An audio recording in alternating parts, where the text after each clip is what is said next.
திருவருகை காலம் 4வது வாரம் திங்கட்கிழமை. நற்செய்தி பகுதி லூக்கா பிரிவு 1 அருள்வாக்குகள் 46 தொடக்கம் 56 வரை. இன்றைய நற்செய்தியில் அன்னை மரியாவினுடைய புகழ்கீதம் வாசிக்க கேட்கின்றோம். இந்த அன்னை மரியாவின் புகழ்கீதத்தை ஸ்டான்லி ஜோன்ஸ் என்பவர் உலகின் மிகச்சிறந்த புரட்சிகரமான ஆவணம் என்று கூறுகிறார். அவர் கூறுகின்ற போது இதிலே 3 புரட்சியை கூறுகிறார். 1 மாரல் ரெவல்யூஷன், ஒழுக்க நெறி புரட்சி, அறநெறி புரட்சி என்றும் கூறலாம். 2வது சமூக புரட்சி, சோசியல் ரெவல்யூஷன். 3வது பொருளாதார புரட்சி, எக்கனாமிக் ரெவல்யூஷன். 1 அறநெறி புரட்சி.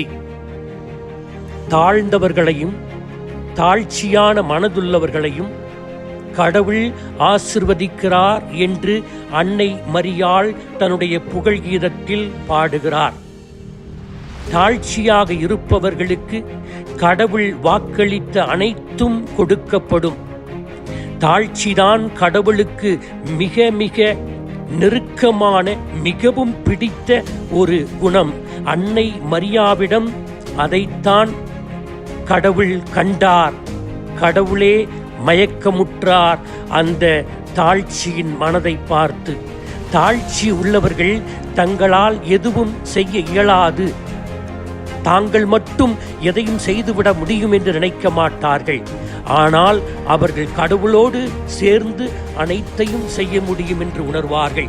இப்படிப்பட்ட இறை ஒளியில், இறை வார்த்தையினுடைய ஒளியில் வாழுகின்ற போது நம்மிடம் இருக்கின்ற இருமாப்பு, அகந்தை, ஆணவம் அனைத்திற்கும் சாவுமடி அடிக்க நம்மால் முடியும். முகமது அலி, இவர் ஒரு மிகச்சிறந்த உலக குத்துச்சண்டை வீரர், பல பட்டங்களை பெற்றவர். அவர் ஒருமுறை விமானத்தில் பயணம் செய்து கொண்டிருந்த போது விமானி எச்சரிக்கை விடுத்தார். நாம் பனி மேகத்திலே சென்று கொண்டிருக்கிறோம், எனவே தயவு செய்து உங்களுடைய இடைக்கச்சையை நீங்கள் இருக்க கட்டிக்கொள்ளுங்கள் என்று சொன்னபோது அனைவரும் அதனை செய்து கடவுளிடம், அவரவர்கள் கடவுளிடம் வேண்டினார்கள்.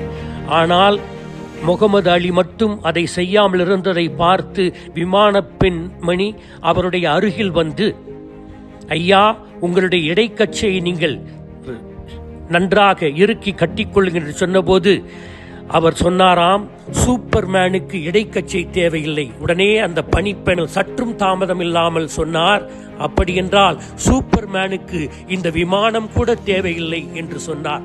2வது சமூக புரட்சி. அன்னை மரியா ஏழைகளையும் தேவையில் உள்ளவர்களையும் ஆண்டவர் ஆசிர்வதிக்கிறார் என்று புகழ்கிறார். ஏனென்றால் சமதள பொழிவிலே லூக்கா கூறுகிறார் 6:20, ஏழைகளே நீங்கள் பேறு பெற்றவர்கள், ஏனெனில் இறையாட்சி உங்களுக்குரியது. ஏன் கடவுள் ஏழைகளை தேர்ந்தெடுக்க வேண்டும்? ஏனென்றால் அவர்கள் இயல்பிலேயே கடவுளையும் அடுத்தவர்களை சார்ந்து, கடவுளை சார்ந்து அடுத்திருப்பவர்களை நாம் கூட்டு ஒருமையோடு சார்ந்திருக்கிறோம். இன்டர் டிபெண்டன்ஸ், இன்டர் கனெக்டட்னஸ், இதனை அவர்கள் சரியாக செய்து தங்களுடைய வாழ்க்கையில் பயணிப்பவர்கள். அதனால்தான் அவர்களை எளியவர்கள், ஏழைகள் கடவுளை சார்ந்து வாழ்வதால் அவர்களை ஆசிர்வதிக்கிறார். 3வதாக எக்கனாமிக் ரெவல்யூஷன், பொருளாதார புரட்சி. பசியுற்றோரையும் தேவையில் இருப்போரையும் கடவுள் ஆசிர்வதிக்கிறார் என்று அன்னை மரியா புகழ்கிறார். கிறிஸ்தவம் ஒரு தனிப்பட்ட மனிதனுடைய சமயம் அல்ல, இது ஒரு கூட்டு ஒருங்கு இயக்க திரு அவை. இது அடுத்தவருடைய நலனில் அக்கறை காட்டுகின்ற ஒரு சமயம். நான் பசியாயிருந்தேன், நீங்கள் எனக்கு உணவு கொடுத்தீர்கள். நான் தாகமாயிருந்தேன், நீங்கள் எனக்கு தண்ணீர் கொடுத்தீர்கள். நான் ஆடையின்றி இருந்தேன், என்னை உடுத்தினீர்கள். எனவே தனிப்பட்ட இரட்சிப்பு, தனிப்பட்ட மீட்பு என்று நம்முடைய கிறிஸ்தவத்தில் இல்லை.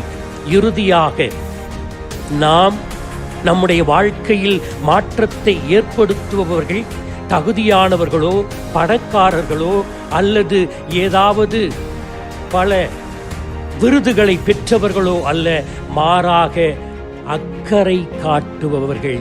நம்மேல் அக்கறை காட்டுபவர்கள்தான் நம் வாழ்க்கையில் மாற்றத்தை ஏற்படுத்துகிறார்கள்.